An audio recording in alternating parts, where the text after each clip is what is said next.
Buenos días, mi nombre es Diego Rodríguez, soy profesor de la Universidad Complutense de Madrid y también investigador asociado de FDA.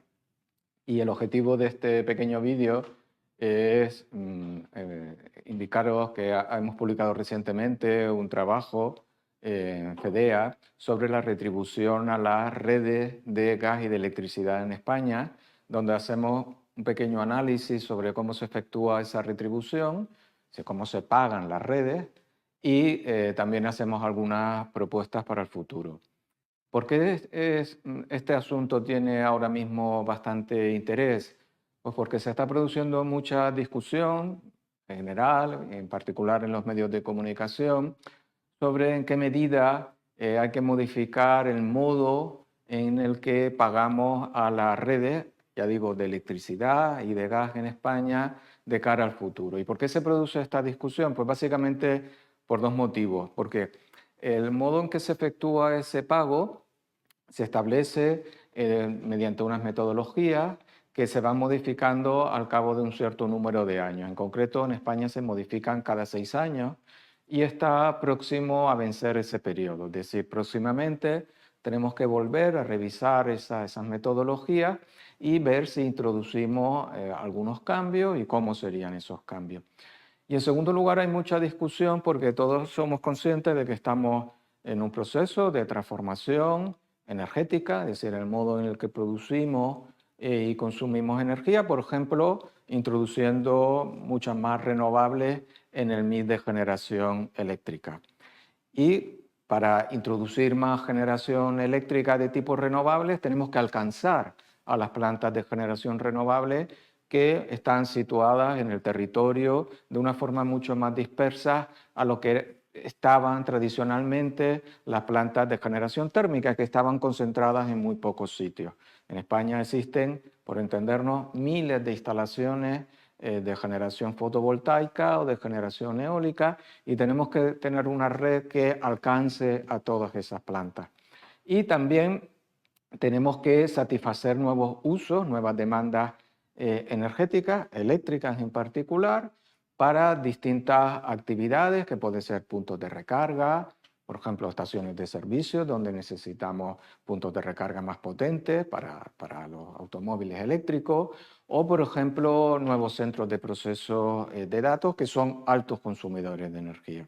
Por tanto, la motivación de este trabajo, el contexto es ese marco general en el que nos estamos moviendo actualmente y cómo definimos esa retribución para que sea lo más adecuada posible para satisfacer esos objetivos generales. Por tanto, en el trabajo básicamente lo que hago es ir describiendo cómo se efectúa la retribución para la red de distribución de gas, para la red de transporte de gas, para la red de distribución eléctrica y para la red de transporte eléctrica. Ese es un primer contenido del trabajo.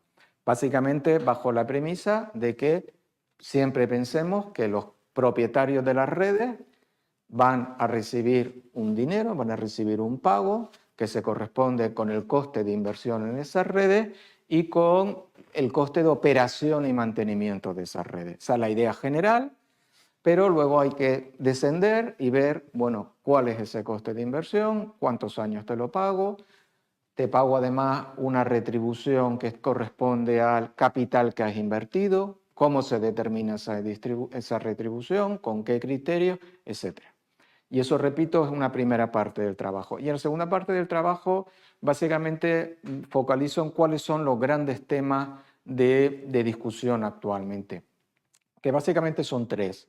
En primer lugar, hay mucha polémica sobre si debemos invertir más o no en redes, porque ahora mismo hay un límite legal sobre cuánto se puede invertir en redes, en particular en las redes eléctricas. Y digo las redes eléctricas porque las redes de gas ya básicamente están las que están y no vamos a poner nuevas redes de gas en el futuro porque no las necesitamos. Pero en el caso de la electricidad, con total certeza, sí. Por tanto, hay una primera discusión sobre ese límite que se estableció en una norma hace 10 años, si debe ser modificado y con arreglo a qué criterio. La postura un poco yo que planteo en el trabajo sí es, debe de ser modificado, debe ser ampliado, pero también con cierto equilibrio, porque no nos olvidemos que lo que inviertan las compañías eléctricas en redes, los propietarios de las redes, son pagadas por todos los consumidores a través de los peajes en su factura. Otra discusión se refiere a unos indicadores que utiliza la metodología para calcular esa retribución, que actualmente están desactualizados. La postura que planteo es, efectivamente, deben de actualizarse. Y la tercera gran discusión se centra en cuál es la rentabilidad financiera, es decir, cuál es el reconocimiento al coste del capital invertido que realizamos por parte de la retribución. Esto es un aspecto muy técnico, pero muy importante porque en función de los números que pongamos a distintos parámetros, y en el trabajo trato de explicar cuáles son los parámetros más importantes, en función de los números concretos que pongamos, obviamente podemos o deriva en retribuciones con montantes muy distintos. Pensemos que al final estamos hablando de retribuciones muy importantes, todos los consumidores eléctricos, solamente refiriéndome ahora a la parte eléctrica, pagamos al año en nuestra factura agregadamente en torno a 7.000 millones de euros cada año por los pagos a las redes. Por tanto, estamos hablando de una cuantía muy significativa que, repito, recae al final sobre la factura de todos los consumidores. Por tanto, os animo a leer el trabajo. Lo he tratado de explicar paso a paso cómo se van haciendo los distintos elementos de eso, cómo se configuran los distintos elementos de esa retribución, sobre todo también tratando de hacerlo lo más pedagógico posible y enfatizando sobre todo cuáles son los aspectos principales de esa discusión. Tenéis el trabajo disponible en la web de FEDEA y os animo a que lo descarguéis y lo leáis.